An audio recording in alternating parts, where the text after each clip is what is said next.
Hi, this is Manish from Edification Process. இந்த வீடியோவில் நம்ம Cramer ரூலை யூஸ் பண்ணி சிஸ்டம் ஆஃப் லீனியர் ஈக்குவேஷன்ஸை எப்படி சால்வ் பண்ணலாம் அப்படின்றத பார்ப்போம். So first of all Cramer rule அப்படின்றத இன்ட்ரோடியூஸ் பண்ணுறதுக்காக let's take the system with 3 variables x1, x2, x3. அதாவது a11 x1 plus a12 x2 plus a13 x3 equal to b1. Like that a21 x1 plus a22 x2 plus a23 x3 equal to b2, a31 x1 plus a32 x2 plus a33 x3 equal to b3 அப்படின்ற மாதிரி ஒரு சிஸ்டத்தை நாம consider பண்ணுவோம். இப்போ இதில் நம்ம என்ன பண்ணுறோம்னா இந்த கோஎஃபிஷியன்ட்ஸை வச்சு we are finding a determinant that is delta. அதாவது a11 a3, a21 a22 a23, a31 a32 a33. இது கண்டிப்பாக என்னவாக இருக்கணும்னா நாட் ஈக்குவல் டு 0வாக இருக்கணும். அப்போ தான் நம்ம Cramer ரூலை ப்ரொசீட் பண்ண முடியும். ஸோ யூனிக் சொல்யூஷன்ஸை நம்ம இதை வச்சு ஃபைண்ட் அவுட் பண்ண போகிறோம். தென் டெல்டா 1 அப்படின்னு ஒன்று ஃபைண்ட் அவுட் பண்ணுறோம்.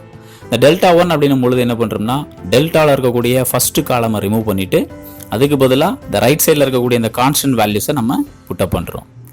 ஆக்சுவலி இதோட வேல்யூ எதுக்கு ஈக்குவலாக இருக்கும்னா x1 டெல்டாவாக ஈக்குவலாக இருக்கும் using the property of determinant. Then delta 2 அப்படின்னும் பொழுது இந்த ஒய்யோடைய கோஎஃபிஷியன்ட்ஸை ரிமூவ் பண்ணிடுறோம். அதாவது செகண்ட் காலமை ரிமூவ் பண்ணிடுறோம். அதுக்கு பதிலாக நம்ம என்ன அப்ளை பண்ணிக்கிறோம்னா அதே b1 b2 b3ன்றதை அப்ளை பண்ணிக்கிறோம். இதோட வேல்யூ எதுக்கு ஈக்குவலாக இருக்கும்னா x2 டெல்டாவுக்கு ஈக்குவலாக இருக்கும்.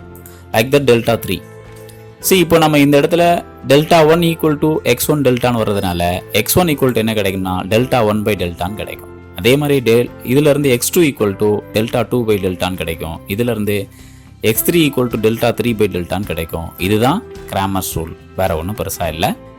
So it is applicable only when delta is not equal. அதை மட்டும் மைண்டில் ஃபிக்ஸ் பண்ணிட்டா போதும். Let's see the sum now. Solve by Cramer rule அப்படின்னு சொல்லிட்டு ஒரு 3 ஈக்குவேஷன்ஸ் கொடுத்துருக்காங்க. First of all as usual நம்ம என்ன பண்ணணும்னா இதோட கோஎஃபிஷியன்ட்ஸை ப்ராப்பராக இருக்கிற மாதிரி ரைட் பண்ணிக்கோங்க. இன்கேஸ் இங்கே z இருந்ததுன்னா யூ ரைட் 1z, அதாவது -z இருக்கு, அப்போ -1zன்னு எழுதிக்கோங்க, கொஞ்சம் ஈஸியாக இருக்கும். So that's the first thing we are doing.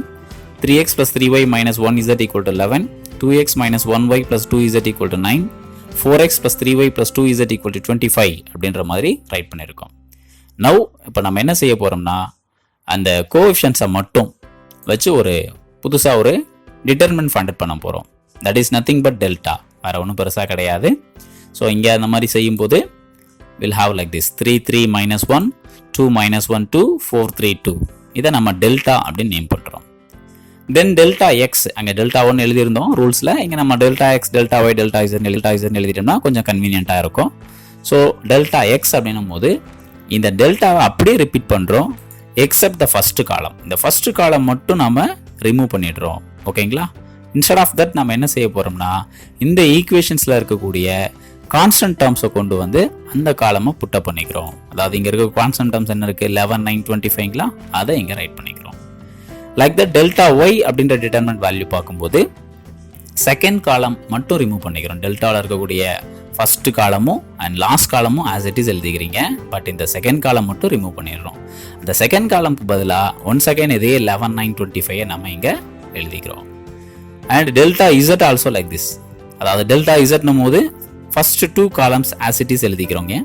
ஆனால் அந்த தேர்ட் காலம் மட்டும் ரிமூவ் பண்ணிடுறோம். இன்ஸ்டெட் ஆஃப் த தேர்ட் காலம் நம்ம என்ன பண்ணுறோம்னா ஒன் செகண்ட் இந்த 11 9 25ன்றதை புட்டப் பண்ணிக்கிறோம். இவ்வளோதான். இதில் மெயின் திங் ஃபர்ஸ்ட் எல்லாத்தோடைய டிட்டர்மினன்ட் ஃபண்ட் அவுட் தான்.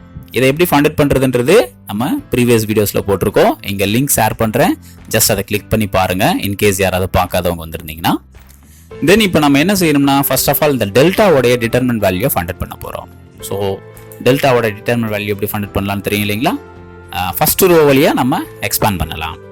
So first of all let us take hide the first row and first column. அதாவது ஃபர்ஸ்ட் எலிமெண்ட் என்ன இருக்குதுன்னா 3 இருக்கு இல்லைங்களா, அந்த 3 அதோடைய கோஃபேக்டரை ஃபைண்ட் அவுட் பண்ணுறது தான் இந்த ப்ரொசீஜர். அதாவது என்ன பண்ணுவோம்னா after hiding the first row and first column நம்மகிட்ட ஒரு 4 வேல்யூஸ் இருக்கும். அந்த 4 வேல்யூஸை நம்ம என்ன பண்ணுவோம் கிராஸ் மல்டிப்ளிகேஷன் செய்வோம். இதுக்கு பேர் பிரைமரி டயக்னல், இதுக்கு பேர் செகண்டரி டயக்னல் சொல்லுவோம். பிரைமரி டயக்னலில் கிடைக்கிற வேல்யூவை ஆஸ் இட் இஸ் ரைட் பண்ணணும்.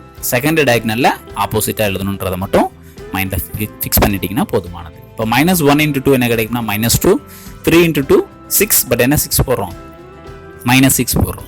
So for this 3 we are getting this value. தென் இதே மாதிரி அடுத்த வேல்யூ செகண்ட் வேல்யூ என்ன இருக்கும் அப்படின்னு பார்த்தீங்கன்னா தட் ஆல்சோ 3 பட் நம்ம 3 ரைட் பண்ண மாட்டோம். என்ன 3 ரைட் பண்ணுவோம்னா -3.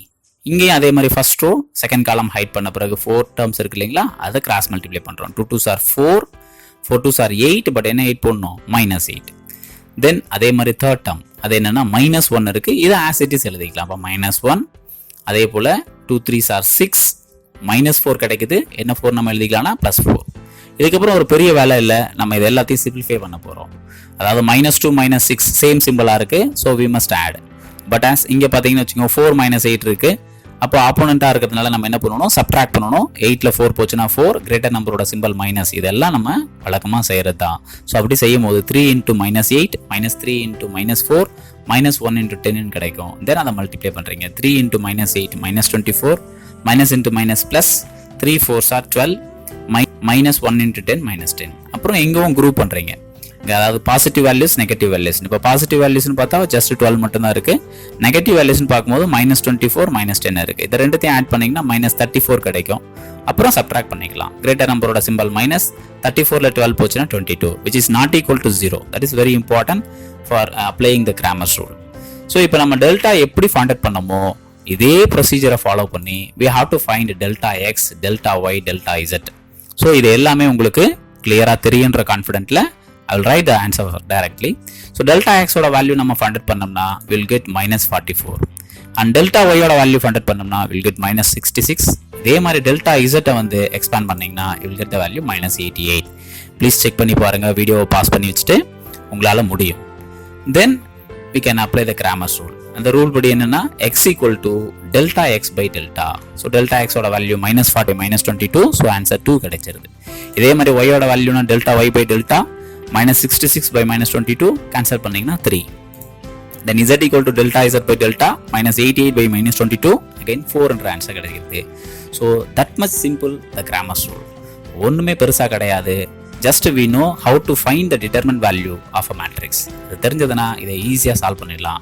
இல்லை மெயின் திங் என்னன்னா இந்த சிஸ்டம் should be ஸ்கொயர் மேட்ரிக்ஸாக ஃபார்ம் ஆகணும். அட் த சேம் டைம் அதோட டிட்டர்மினன்ட் வேல்யூ, கோஎஃபிஷியன்ட்ஸோட டிட்டர்மினன்ட் வேல்யூ வந்து 0வாக இருக்கக்கூடாது அப்படின்றது இருந்ததுன்னா போதும். தேங்க்ஸ் ஃபார் வாட்சிங். Consider to subscribe our channel. Please share our channel to your friend circle. Thank you once again.